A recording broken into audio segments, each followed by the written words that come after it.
When 24-year-old footballer Daniel Correa Freitas attended the birthday party of a former love interest, he expected to enjoy a fun, carefree night where he could blow off some steam. He could never have imagined that this night would take such a sinister, deadly turn, where he would find himself in extreme danger.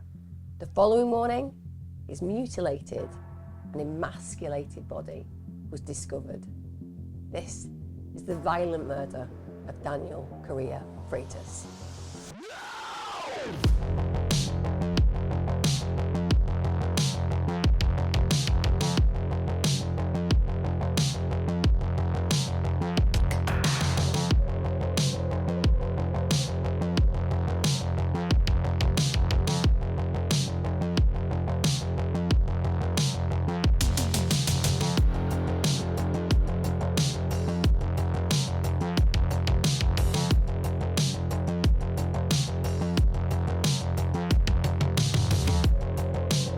Hello my lovelies. Before we get on with today's true crime video, I want to talk to you about Wild deodorant and why I consistently choose to use Wild deodorant. The reason for that is it's really conscious for me to think about the impact that I have in the world around me on a daily basis. And I know that loads of you understand that I'm massively into natural health, but Wild is more than just a deodorant to me, basically. It's kind of a statement of my lifestyle. So let me tell you, one of the reasons I'm talking about this today is obviously because I've partnered with Wild, but also just to example a recent trip. So I've been out watching my son in Thailand because he's a Thai boxer. And obviously it is the most amazing country, but let's be honest, it's a bit hot and humid at times. And I think that that's a real test for any deodorant. But the truth is that Wild absolutely 100% stands up to the challenge. It literally gave me 24-hour odor protection. It kept my skin just feeling really lovely, even in the tropical heat. And that is a reliability that makes me feel like I can trust it. It's not just for me an ethical product. It's not just an effective product. It's a product that genuinely I trust. And I guess when it comes down to why I stick with Wild all year round, it's just really simple. First of all, every time I refill my Wild deodorant, I know that I'm saving 30 grams of plastic. That's not just a one-off feel-good moment. It's a consistent contribution to reducing waste. And when you think about doing that regularly, the impact on a personal level is significant. And it's not just about being eco-friendly. Wild's natural products are incredibly effective. They keep me feeling fresh. They give me a confidence about the way I smell. And also, of course, they've got a variety of unique scents that you can choose because we all have our particular favourites. Plus, the truth is, the whole emphasis for me is that I know that what I'm putting on my skin is being kind to my skin. And we only have the skin that we're in, and it really does count. So when you think about Wild and you ask me why would I choose this particular product, firstly, it's easy. It's an everyday choice that personally aligns with my values, and I'm sure it aligns with a lot of yours. It means that even though I'm making small changes in my life, those small changes, when we all join in together, have a huge impact. And that's both for me on a personal well-being level, also for the environment.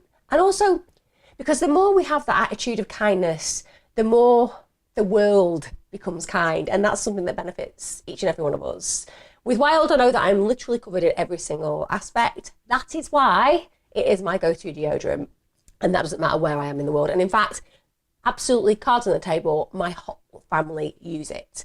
Making an impact is far more easy than a lot of us think. And as we've entered the new year, we can all start with those small changes. And because I have partnered with Wild, which has just been ace because I love working with brands that I really believe in, they have been very generous. And all you need to do is click on the link below and use my code Emma 2024 for 20% off your Wild entire order. And yes, those are videos of me in Thailand, somewhere that essentially I wish the temperature of the UK reflected.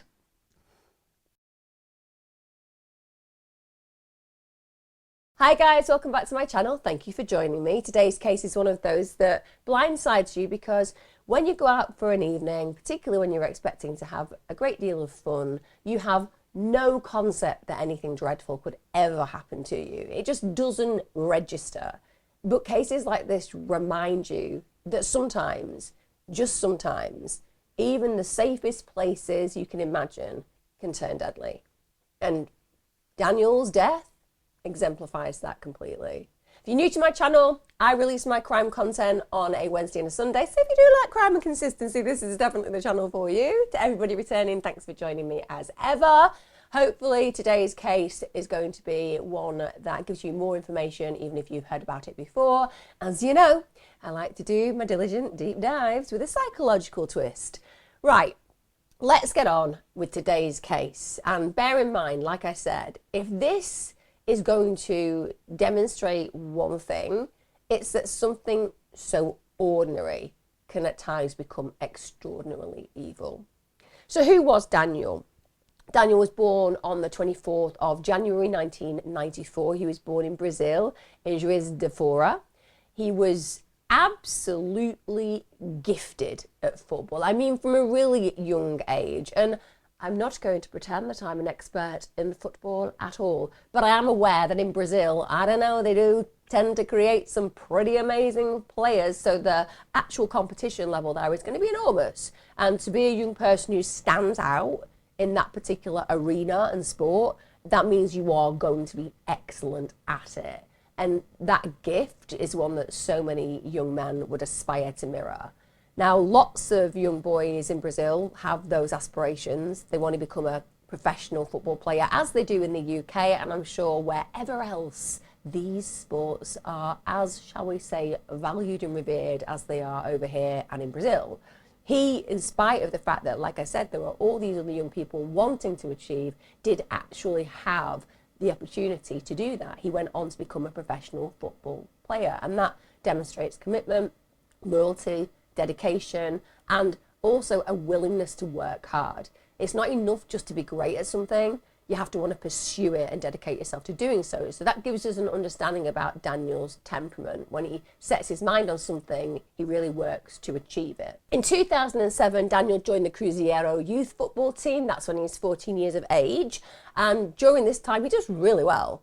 So he basically wins a number of accolades, including the Brazilian youth champion in the junior category. He was also the champion in another 3 categories. So he is outstanding anyway, because he's achieved what he is achieving at this point, to be, in spite of all the competition, managing to get into a position where he's going to be professional. But add to that the fact that he's actually winning particular categories. He really is someone who in the future would have been likely to create so many amazing opportunities for himself and also for those around him, because the amount of money that you can earn is outstanding when you achieve this kind of status as an adult.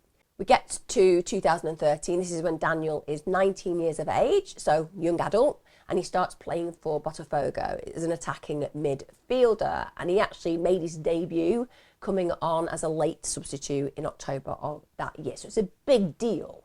And then in May 2014, he scored a hat-trick. That's incredible. 3 goals, one after the other essentially, in a match. That demonstrates the kind of level he's playing at. And they were actually his first goals for the club. So you can imagine what the opinion of people around him are going to be at that moment in time. I mean, this is a contender, genuinely. Comes on for his first match, scores a hat-trick. That's pretty unusual, and it speaks of a confidence and a capability that's very unusual. But sadly, in September of 2014, Daniel actually injures his knee. So understandably, for any football player, that can be pretty catastrophic, because it's going to impact on the opportunity to actually play. And obviously, you don't want injuries that can become a problem on a consistent level. So it's really important that he has to end the season early. He has to rest and manage that particular issue. So at the end of 2014, he ends up getting transferred to Sao Paulo, and he goes there on a 3-year contract. He's still actually, unfortunately, at this point, suffering from that knee injury, so he can't play very often. And as I said, that injury, because it's a knee, when he's playing, even if he does it for a short period of time, it's going to cause an issue, because it's very easy to get inflammation around that area once it's injured. And obviously exercising it regularly is going to exacerbate that to some degree. And indeed, he can't play very often because he is indeed affected by that injury. So then, as happens in lots of situations and circumstances where a player is not playing 100%, he ends up getting loaned to teams including Cortiba, Ponte Preta and Sao Bento over the next few years. So you can imagine that he's going through quite a disappointing time and quite a psychologically challenging time, because he's obviously incredibly gifted, but being blighted by an injury like that, and then quite a lot of transitions in the clubs that he's at, doesn't give him the kind of security that you're going to be aiming for as a football player. And he's probably feeling frustrated because he has the capacity and ability, but this injury is preventing him from fulfilling those things as he had hoped that they would. We get to 2016. At this point, Daniel starts, as many young men will be doing at this point, looking for girls. And he ends up speaking to a girl called Alana Brits. This is on social media. Now, he's 22 at the time and she's 16 years of age. I will say, I think that's quite a gap. I'm not trying to be disrespectful to Daniel, and I do appreciate that a lot of 16-year-old girls would consider a 22-year-old guy still within their frame of reference on a cohort level. And I know lots of people have relationships with people with that age gap, but I just think that at 22, particularly when you're 22 and you've been working and living in different areas and playing for different clubs as he has, his life experience is going to be far greater. She's 16. And I understand that Alana's father, Edison, was quite protective of the reality that there was that age gap, and also protective of the fact that his daughter is still very young. So even though they're talking, it does seem as if Edison would have probably preferred the two not to actually have that kind of connection. Maybe because of the age gap, maybe because that guy's more experienced, maybe it's because he's a football player, because even though on one level, football players often earn a lot of money, particularly if they're at a position where they are pro football players. But it can also make you feel as a parent that maybe they're playing the field, because let's be honest, footballers can pick and choose who they want to be with when they're at a certain position. And I'm not saying that all football players go ahead and do that. I'm just saying there's a higher propensity of individuals who have the opportunity to, shall we say, spend time with a variety of individual females, that they'll take advantage of that. So I would imagine that Edison is a little bit reticent to let them be in a relationship together, because he looks at that situation as a parent and thinks, my daughter may get hurt. But in spite of the fact that he's very protective over his daughter, it does end up that the pair eventually meet in person. They attend a few parties together. But Alana had actually just ended a relationship, and she expressed that it was just far too soon for her to actually start properly dating anyone else. So even though Alana potentially likes him, she obviously is aware that she isn't ready to re-engage, shall we say, in a new relationship. She's not in that position because she's come out of a relationship pretty recently. Now we get to October the 26th, 2018. This is when Daniel travelled to Curitiba. It was Alana's 18th birthday, and he actually personally received an invitation for him to go to her party. It was being held at a nightclub called the Shed Bar. And you actually can see CCTV footage inside the nightclub that show that the party went on until 4:30 a.m. So obviously it was a big night and a successful night. And when Alana and Daniel and her friends begin to leave, you can also see footage of that. So it seems like everything's gone well that evening. They've probably had a great time. And as happens very often, once the party is over, there's an after party. We've all been to after parties, haven't we? Some of us have left after parties, maybe about 11 o'clock the following day, with a lot of eyeliner down our face, wondering where we are, and hoping that on the way back there'll be some kind of, I don't know, food truck selling something that I can stuff my face. Is that just me? Probably is just me. It's not just me, and don't deny it. You all know. You all know. You've been in those situations where all you're hoping for is like some genie out of some kind of lamp to appear and grant you 3 wishes. And the first one, in spite of the fact you could go for world peace, will be something to fill your hungry stomach with. Number 2 will be word peace. Simple as that. Anyway, some of the guests, including Daniel, go back to Alana's house. And then once back at the house, Daniel begins to message a friend. First of all, he sends a voice note where he's basically saying that he doesn't know where he was. And with respect, that's normal, because you've had a lot to drink, potentially, you're a little bit bleary-eyed, you've gone back to somebody's place, but you don't necessarily know exactly where that place is. But he also goes on to say that in one room there's a sleeping woman, and in another room there's a sleeping girl. So he's specifically identifying that one is an older female, one is a younger female. And then he also texts the friend saying, I'm going to devour the mother of the birthday girl. And he also sends pictures of himself in bed next to a sleeping Christiana. Now, nobody, apart from Daniel and Christiana, know what was happening in that moment. They're the only two people in this world that know. But essentially, he is physically in bed next to her. For whatever reason, I can't tell you. It could be that she'd invited him into the bed. It could be that he had gone in without her knowing. But essentially, he's taking pictures of himself in bed. And I do appreciate that for some young men, that might seem quite funny. But if the person is indeed asleep, it's without their consent. And to some degree, that's a violation. Because you don't want, as a female, for some random guy to be sending photographs of you when you're vulnerable and asleep to an unknown person. Now, Daniel's friend immediately responded to warn him and said, the guy is going to come and beat you up. And then Daniel sent another text which read, I ate her.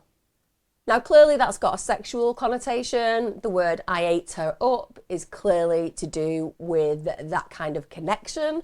But again, it could well be that Daniel is just writing this to his friend to try to seem like he's scored, essentially. It doesn't demonstrate that he's actually done anything, and it doesn't demonstrate that there's been any sexual contact whatsoever. But again, it isn't appropriate to be texting a friend, even if you had actually had a sexual contact with a person with consent.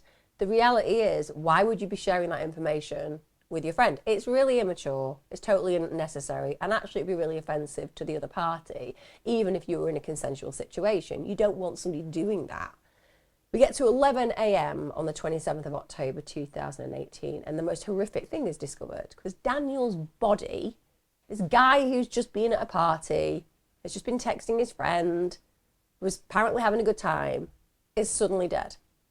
And his body is discovered in a bush in a pine plantation in the town of San Jose dos Pinhais. His body couldn't actually be immediately identified, and there are reasons for that, but he was basically wearing a shed bar wristband from the night before, so obviously that gives the investigators an immediate connection. It means that they can check exactly who had gone to that club, which will ideally lead to whoever this is as far as the body is concerned. So that provides a lead for the investigators. And immediately when they find the body, they can tell he's been terrorized. He's been really badly beaten up. But even worse than that, his penis has been cut off and it's actually been thrown up into a tree. Now, when you see a crime like that playing out, you're immediately drawn to, first of all, the obvious, which is that it's a tortuous typology. So to cut somebody's penis off, it involves a certain amount of demasculation, clearly, but also it says something about dominance. It says something about humiliation. Not just enough to beat the person and kill the person. You literally have to remove their manhood. And whether it's before or after, to some degree it's irrelevant. It's the same gesture. It's basically being an individual who steals the very essence of who that person is as a man. Because like it or otherwise, that particular area of the male body and genitalia, it is what embodies masculinity for so many men. And to cut it off, yes, it's utterly torturous, but it's also highly disrespectful. It's highly humiliating. So this is personal. You're not doing that unless it's personal. You feel that that person is deserving of this kind of attack, this kind of action. Now, even though they can see that that will have caused injury, what they actually determine his death actually to have been caused by is to a stab of the neck. So he's been stabbed in the neck, but I mean, this is no ordinary stabbing of the neck. It was so severe that he'd partially been beheaded. So his cervical spine had actually been exposed and the upper cervical muscle had been cut through. So absolutely brutal beyond belief. Now, it wasn't actually possible to determine whether the removal of Daniel's penis had happened before or after. What they do believe and err on the side of is that it probably happened after his death because there's very little clotting of the blood in that area. And actually what we know when people are injured down there is a lot of blood. There is a lot of blood. I know too much about this for my own actual peace of mind. The fact that I can say that, it worries me, but it's true. I do know that when it's injured down there, it's a lot of blood. Bloodbath, in fact. Also, there was more significant blood loss from the neck wound compared to that genital wound. But even though that's how I believe it would have played out, and that's certainly, I think, more how the medical investigators considered this to have happened, you can't rule it out. It isn't absolutely possible to rule out that that horrific, brutal act could have happened whilst he was still alive. And like I said, it's about domination, it's about humiliation, it's about stealing the very essence of his masculinity. And also, it speaks of somebody who's feeling incredibly rageful, and the sexual organ is pivotal within it.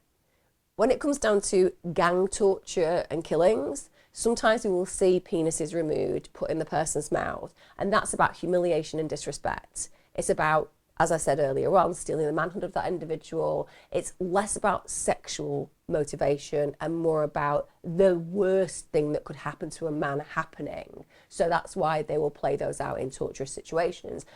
Alternate to that, it comes down to a rage against that area because there is something attached, blame-orientated wise, to that specific organ.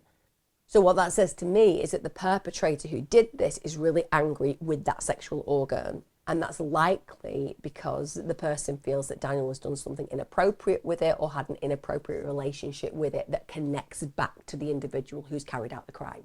Now, it doesn't take long for Daniel's mum, Eliana, to become worried about her son. She's been trying to contact him. She hasn't been able to get through to him. It's very unusual. It's out of character for her boy. So she actually texted Alana because she thinks, well, it's likely that she'll know where he is. Alana replies, says, well, he was fine when I last saw him. He left my house around 8 a.m. in the morning. And she actually said he just got up, said goodbye and left. And then she wrote, let's have faith. It will be all right. Just going to throw it out there, guys. Honestly. Just gonna throw it out there. Throwing it out there. If my friend's mum texted me and was like, I don't know where Sally is. Have you heard from Sally? I'd be like, no, I haven't heard from Sally. But she was fine this morning about 8 o'clock. And then you'd expect the conversation to be like, okay, fine. See you later. To which I'd respond, yeah, I'll text her as well and let me know if you hear from her. I wouldn't be like, let's have faith, it will be all right. I'd be like, whoa, what the hell do you think's happened to my friend or my daughter or my son? You wouldn't expect that kind of response. Because as far as she's concerned, Daniel was fine at 8 a.m. So why on earth would she feel the need to say to his mother, let's have faith, it will be all right? It sounds like there's a level of impending doom in that message, doesn't there? Now, once the news that Daniel's dead becomes public, Edison actually texts both Eliana and a friend of Daniel's to actually offer sympathy upon hearing of his death. Which you'd imagine, at the end of the day, his daughter's close to Daniel, and this guy's now turned up dead. So it wouldn't be unusual for the father of the friend of the man who's died to actually contact the family and just say how sorry he is. I mean, at the end of the day, I'd do that. It's horrific when a young person is found in such a torturous and horrific way, and you would want to extend your sympathies. And audio from a phone call that was made by Edison was also leaked, and that's where he says that Daniel was a good friend to Alana, also who said he came from far away just to come for her birthday. He was a very dear person to us. He also said that Daniel had left their home alone, very drunk, and that they didn't see anything else. So he's suggesting that when it comes down to a relationship with Daniel, he was a great guy. He was somebody that made an effort with his family. He was somebody that obviously shouldn't have been murdered in such a horrific way. And he's also somebody that he knows nothing about as regards what happened to him after he left their place drunk. But there doesn't seem to be any malice in that conversation, actually genuine sympathy about this poor young man who's been murdered. Now, breaking the case comes when a witness comes forward who actually tells the police that they know what actually happened to Daniel, and that essentially Christiana was in bed with Daniel and Edison discovered them. And from that point, he basically went crazy. And that's how Daniel ended up getting so badly injured. And obviously there were more people involved, because it turns out that not only one person could have carried out the attack. So from that point, the police are now aware that it's Edison who's the main culprit in this situation. But then we get to October the 31st, 2018. At this point, Christiana's arrested in relation to Daniel's murder. So Christiana is obviously Edison's wife. She says that she'd woken up in bed with Daniel on top of her, and apparently she'd woken up finding him with an erect penis sticking out of his underwear, and apparently he was rubbing against her. So she is now suggesting that there's been a sexual violation against her by Daniel. And then on the next day, on November the 1st, Edison and Alana were arrested. So now this family are all under suspicion for the brutal murder of Daniel. Edison Breitz, who's Alana's father, he actually confessed to the murder during a TV interview. And he said the reason that he'd done it is he'd heard Christiana shouting, "Help me." So he hears his wife. She's asking for help. He's obviously, as a partner, going to go and attend. He arrives at the bedroom door. It's locked. So he just breaks it open using his shoulder. And then he finds Daniel in bed on top of his wife, attempting to rape her. So at this moment in time, he's incandescent with rage. You can't believe it. This young man, this young footballer, is literally, as far as he is concerned, attempting to violate her in the most heinous of ways. So then he and some friends, they beat Daniel up in the bedroom of the house. What bothers me about that bit? Why were the friends suddenly available? And why were they so willing to just beat him up? If I were to walk into a scene where I found an individual who was trying to violate my wife or my husband, and I physically had people around me that could restrain and dominate that person, there is a very simple thing that you do. You call emergency services. You've got them banged to rights. They're going nowhere. You're physically strong enough and you're mentally strong enough in that moment to keep that person in your presence until the police arrive. But that's not what they do. In that moment, yeah, you'd be horrified. But would you think about beating somebody up really badly and then placing them in the boot of your car? Because that's exactly what he did. He also said he wasn't actually sure whether Daniel was unconscious at this point. But for Daniel, it must have been horrifying. It must have been truly terrifying. The idea that this group of men are beating him so badly that potentially he could be unconscious, but if not, he'd be aware that he'd been carried to a car and placed in a boot. He described himself in that moment as being absolutely desperate. He said he didn't know that he was going to do it, but then he went on to say, "I killed him." So he's trying to put across this idea that he just simply wasn't in his right mind. And there is a part of me that would appreciate that, because sometimes people do take the law into their own hands because they genuinely cannot believe that this has occurred and they're just so rageful. However, if he had just killed Daniel at the house, if he'd beaten him in that moment, and unfortunately Daniel had lost his life in a crime of passion, that would make more sense. But when we're talking about him actually removing Daniel from the property by placing him in the boot and driving somewhere, there is time to cool down, there is time to rethink, there is time to strategize, there is time to go and actually drop that person off at the police department. There are a lot of opportunities to take a pause. So I don't think you can have that it was a crime of passion. It was a reaction to a very unhappy circumstance that he walked into. That doesn't make sense. There's time.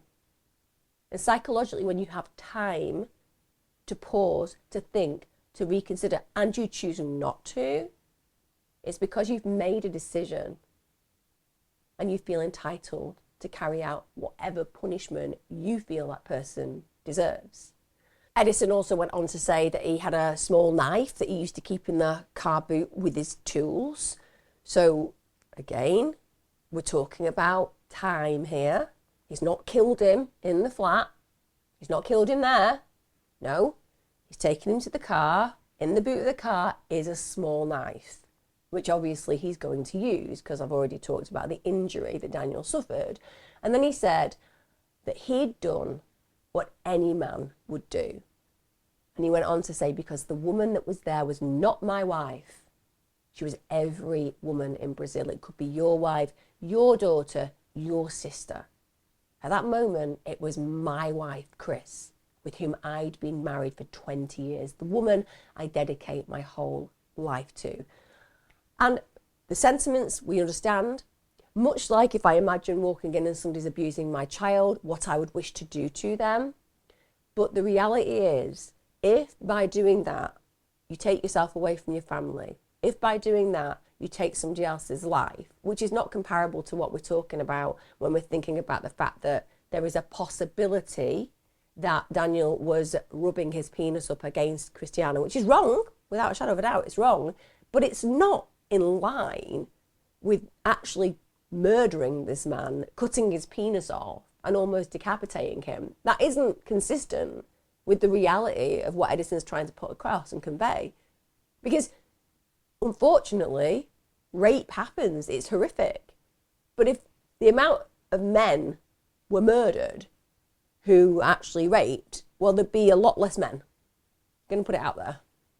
Because unfortunately, even though we don't try lots of rapes, because they never get to a point where the CPS in the UK and in other countries it'll be similar, where they never get brought to court, it's still something that happens, unfortunately, more regularly than most of you would ever dare to imagine.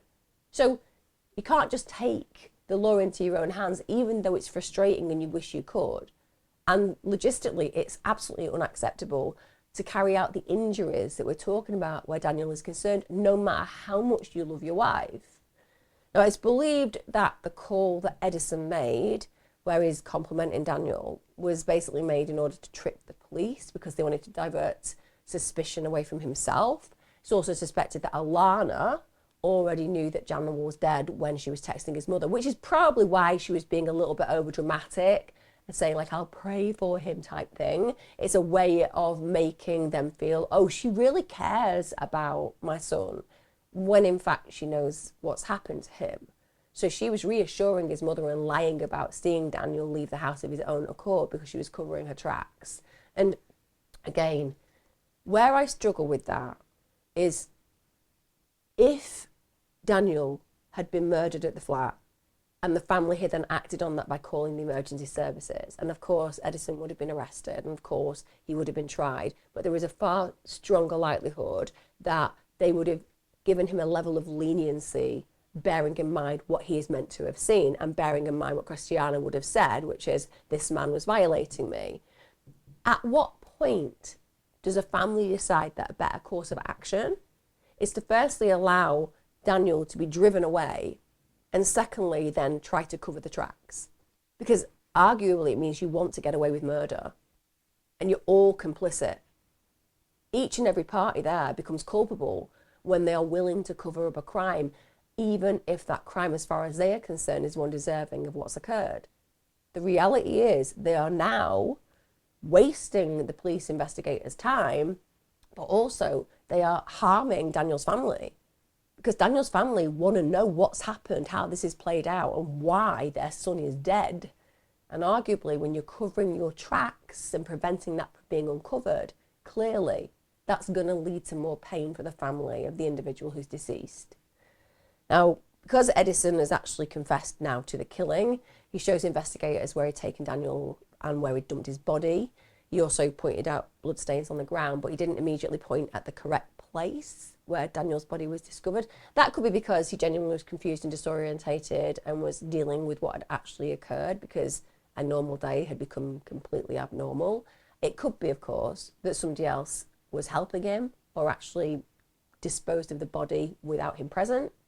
He also went on to say that he was the only one who actually murdered Daniel. He took the full blame for it. And he said that he was the person who dragged Daniel's body by himself. But he was lying, because it was found that Daniel had actually been carried by more than one person. The reason they know that is because the dorsal, thoracic and thigh injuries on his body were consistent with that. So they know at least 2 people carried him. And police actually suspected that another 3 people, in addition to Edison, had participated in beating Daniel up. When the police went and looked at where he'd initially been attacked, police found blood splatter in the master bedroom, and that aligned with the account that Daniel was beaten up there. They also found traces of blood in the garage and in the car, and that they also noticed looked like it had been cleaned up. So the family had tried to cover the tracks in more ways than one.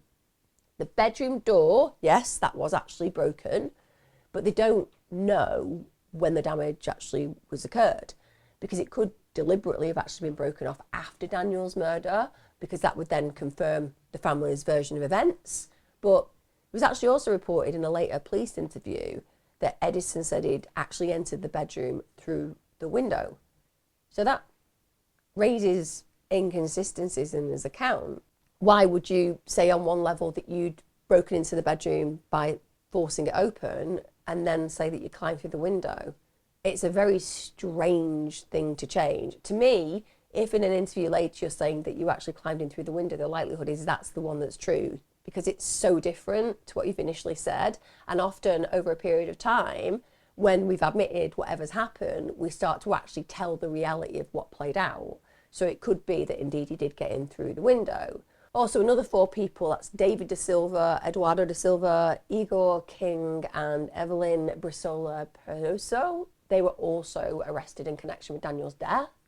So David, Eduardo, and Aya were all accused of participating in the beating of Daniel and also helping to try to cover up the crime. Evelyn was responsible for procedural fraud, as she had genuinely helped to try to remove the evidence of the murder by cleaning up the blood. But she admitted to that, and she made an agreement to do community service as her punishment. Now, the detective who was investigating this case, so Detective Trivison, they actually interviewed the witnesses as part of the investigation. They don't believe Edison's story at all. They think that he made up the tale of what happened on the night of Daniel's murder and also told the other witnesses to back up his version of the story. He doesn't believe that an attempted rape took place at all. In fact, says, "We believe the Britt's family begun by lying and inventing a story in an undisputed procedural fraud and coerced witnesses to support their claims." So Detective Trevison just believes that Edison's version of events don't add up, full stop. So first of all, they considered that Daniel was probably incapable of rape. And the reason that they've come to that conclusion is because when they did the toxicology reports, it showed that he was very drunk.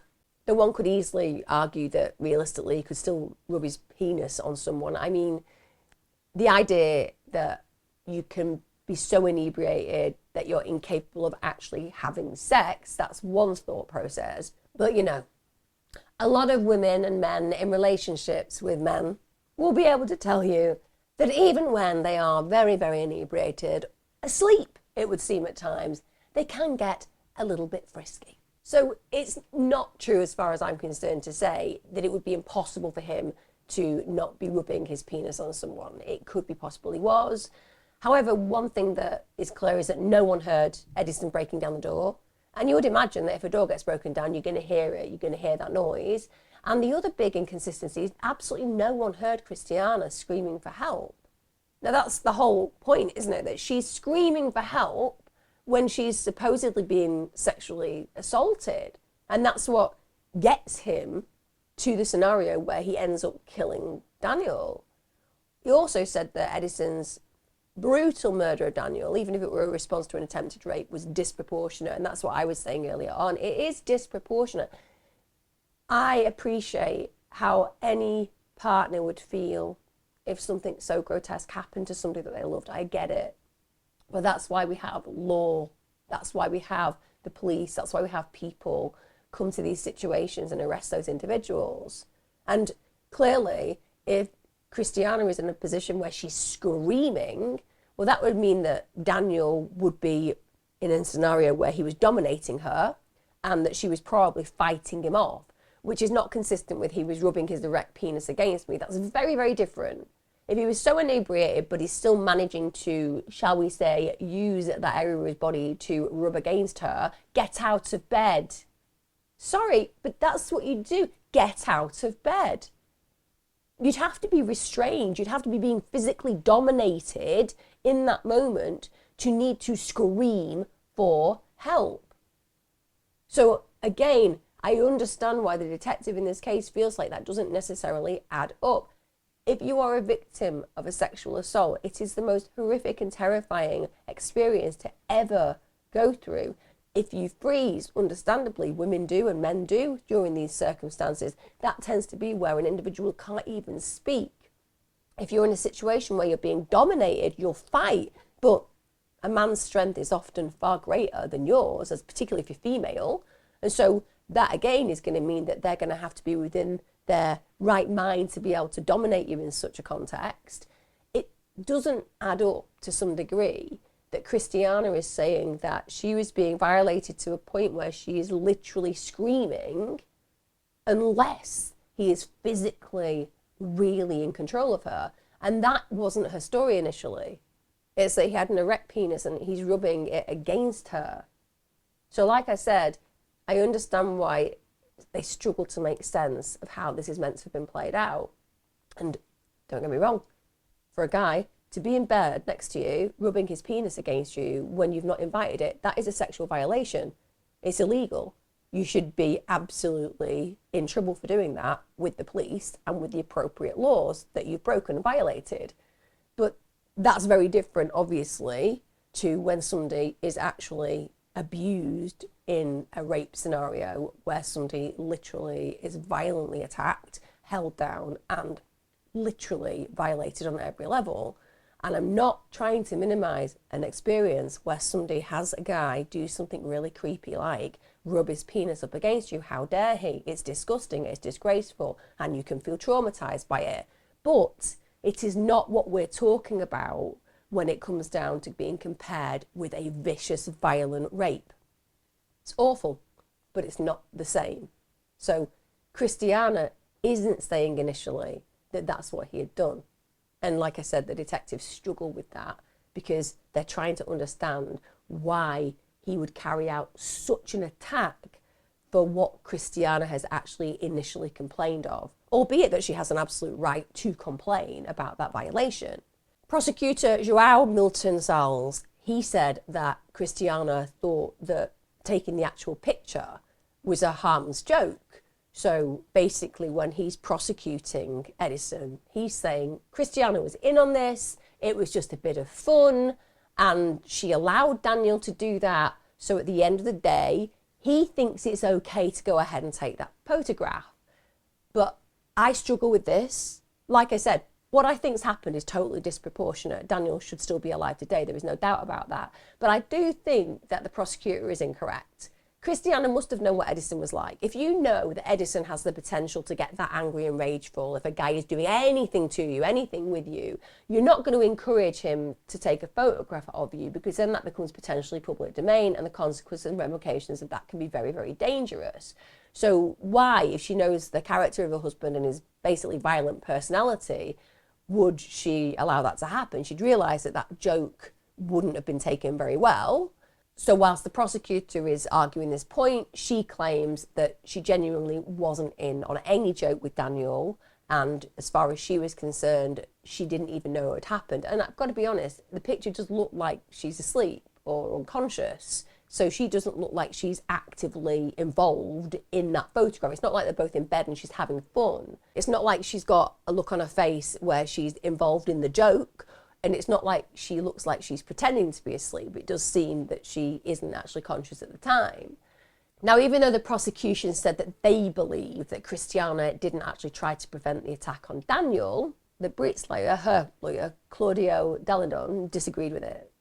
They say that the witnesses did hear Christiana crying for help, and they feel that she wasn't crying for help to stop Daniel attacking her.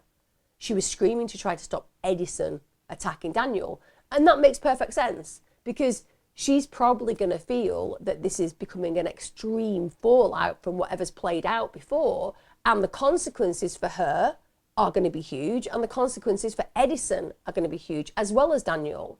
So even though Daniel is clearly getting attacked and she would want that to stop, psychologically, her motivation is likely to protect Edison. She doesn't want him to harm Daniel to a point where there are really severe consequences for her, him, and the family. So I think that is very clear in that moment. She wants him to stop beating up this young man.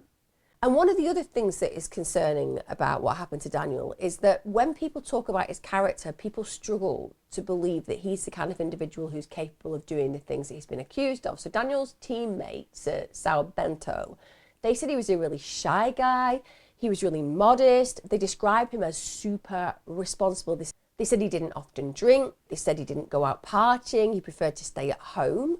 So they were blindsided by the events of the night of his death. They were also blindsided by the amount he'd apparently drank. And one of his friends said, listen, we did often send photographs to one another. It was a bit of an inside joke that they'd take a photo of a woman that they were asleep in bed with.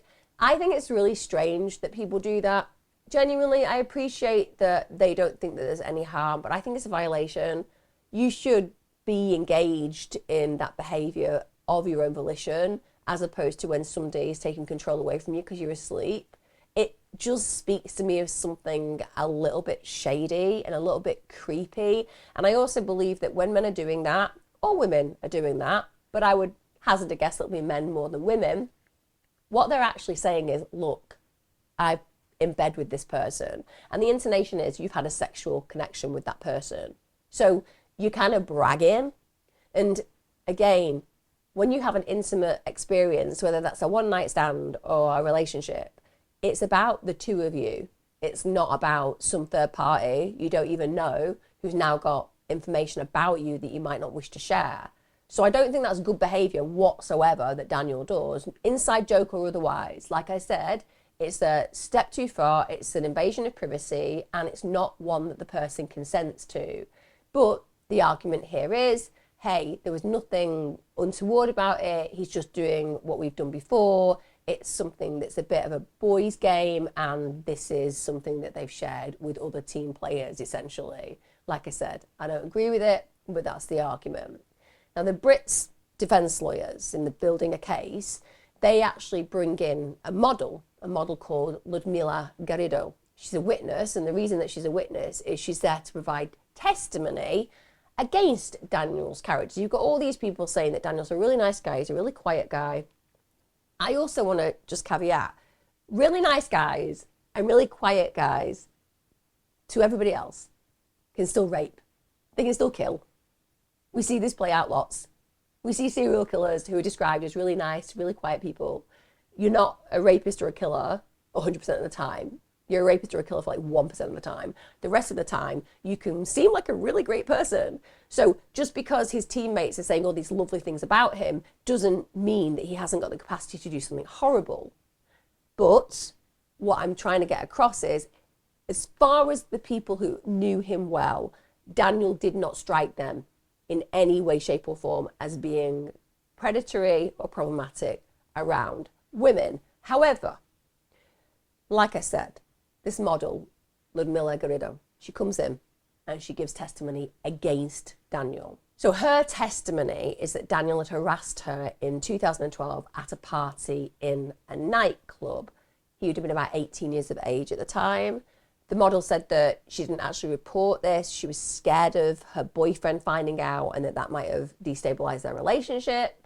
But anybody can claim that stuff, can't they? Look, I'm the first person to say that if a man is guilty of a sexual violation, throw the book at him. I would physically throw books at them, just as part of the experience. I would encourage all my friends, family, just a group of people who I might know on social media, to all come and bring a large hardbacked book to throw at the sexual predator. Nothing I would like to do more. Apparently though, it's not illegal to do that. Apparently it comes under some kind of classifications of like grievous bodily harm or bodily assault or whatever else. The point is you just can't go around, even when somebody does this, throwing hardback books at them with a group of other people doing the same.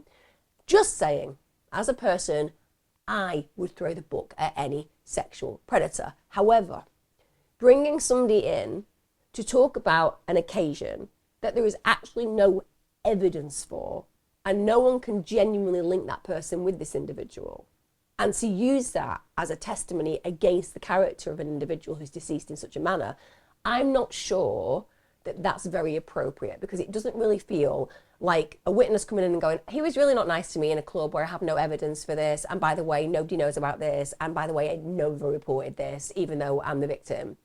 And some of you will say, well, lots of women, lots of men don't report violations because they don't think they're going to get taken seriously. 100%. I totally get that. I totally see that. I've lived that. I agree with that. But she's saying the reason that she didn't is because she didn't want her boyfriend to find out. Well, she did nothing wrong. So I feel this is a very tenuous link, if a link at all. Now, Daniel's family, they said, listen, this story of harassment is an absolute lie. And the reason that it was invented, the reason it's brought into court is to cast a shadow over his honor. And they said that Edison's family had again coerced someone into telling a fake story for them. And the reason for that is they wanted Edison to receive a lenient prison sentence. And I would actually have some sympathy. I don't mean that that's the right thing to do, by the way. It's a terrible thing to do because you are obstructing justice and you are genuinely doing something that's highly illegal because you can't bring a fake witness in.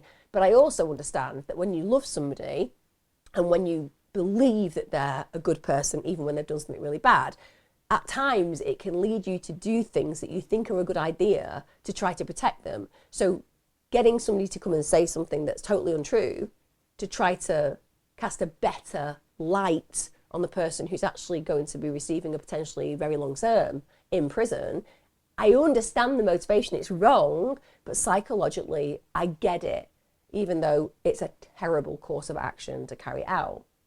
Now, Edison was actually ordered during the court case to pay £932 a month to support Daniel's 2-year-old daughter, because Daniel had a little girl.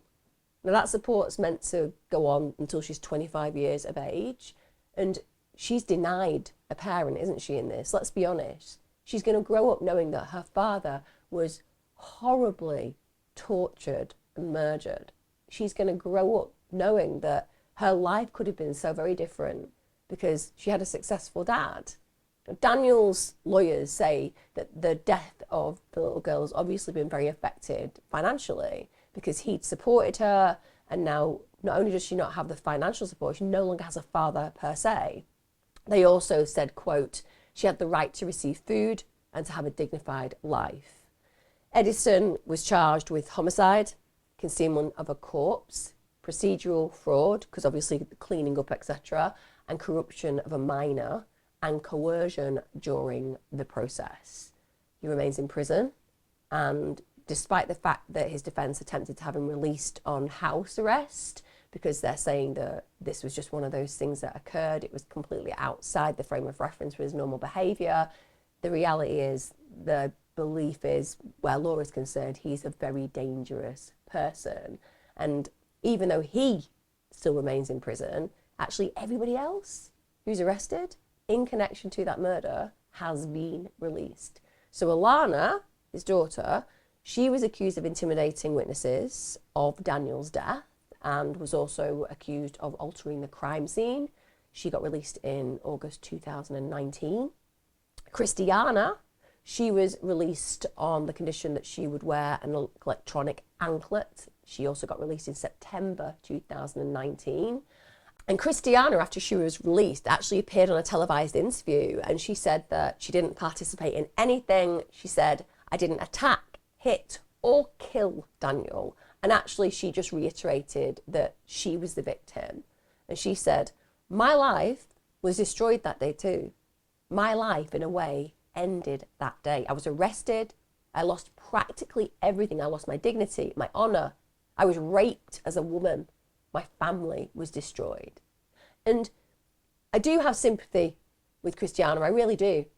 Even if you put her into a category, and some people will do, where she had knowingly and willingly been with Daniel in that bed.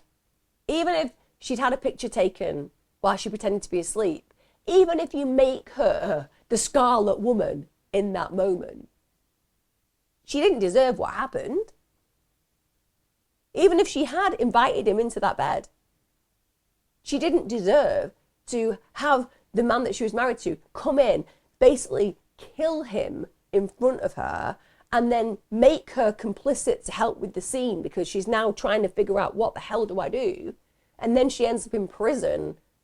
None of that should have happened, even if she betrayed her husband. I'm not saying that she did betray her husband. I'm saying that that's what some people will believe.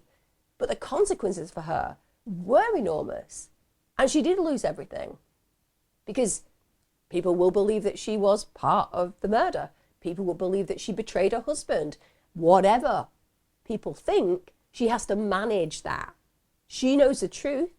And if she was somebody who actually was more than just violated in the way that I've talked about earlier on, where he was pressing his erection against her, if she was, as she now says, raped, then she's not just a victim of a horrific sexual attack, she's a victim of her life completely crumbling, falling apart in the most enormous of ways.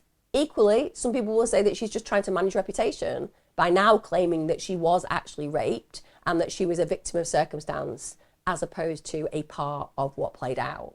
Alana, Edison's daughter, who obviously was the person who invited Daniel to the party, she now studies law. She works as an influencer. She frequently posts on her Instagram, and she's publicly spoken in support of her father. You know, she is completely on his side. Now, after Daniel's death, Sao Paulo actually had a minute's silence to honour him before a training session. And São Bento gave a statement to offer solidarity with his family and friends. So they are down on the side of Daniel. They aren't buying in to what Edison and his family are saying. They feel that Daniel was the innocent party. It's as simple as that. And it's quite bold, because usually where cases occur where there's been, shall we say, sexual attack on an individual, they will tend to steer clear of doing any public shows of support because they don't want to offend people who've been sexually violated. Because it's not just about the individual claiming it, it's about all those people who have actually dealt with such a horrific event. So for them to come out publicly and be like, we're doing this, we're going to support Daniel, that suggests that they believe Daniel is the victim, end of. Now, this is one of those cases where it's questionable as to which version of the story is actually true. Because obviously, Daniel was said to have been too drunk to actually attempt a rape. But was he actually too drunk to rub an erect penis on Christiana? And he certainly wasn't too drunk to take photographs. So arguably, he did have physical capacity. And Christiana says that that's what happened. And that's what the family stand by. Were his messages to a friend just a joke? Or was it something a little bit more sinister? Could he just have been laying in bed with Christiana and just taking the photographs for fun? Did something happen between Christiana and Daniel that Christiana consented to at the time, but then changed her story to protect her husband? Because the claim of rape would clearly make the attack seem far more justified.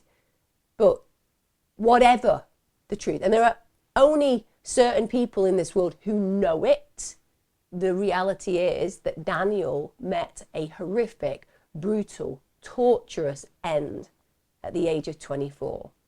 And whatever the motive, there's absolutely no doubt whatsoever that Edison Brits is a very, very dangerous man.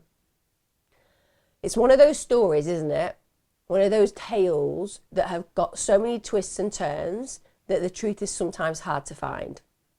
But like I said, from what I've interpreted from doing the research, Daniel certainly is the victim in this case.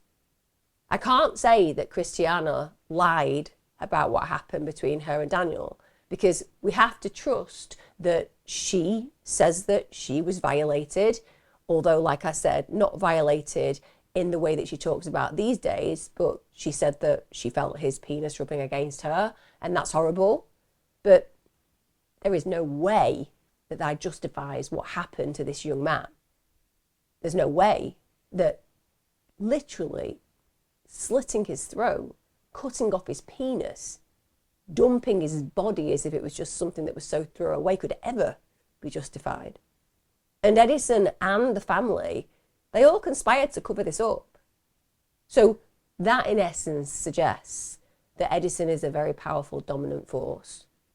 And his actions, where Daniel was concerned, verifies that he's a very, very dominant force. In fact, a deadly force in this case.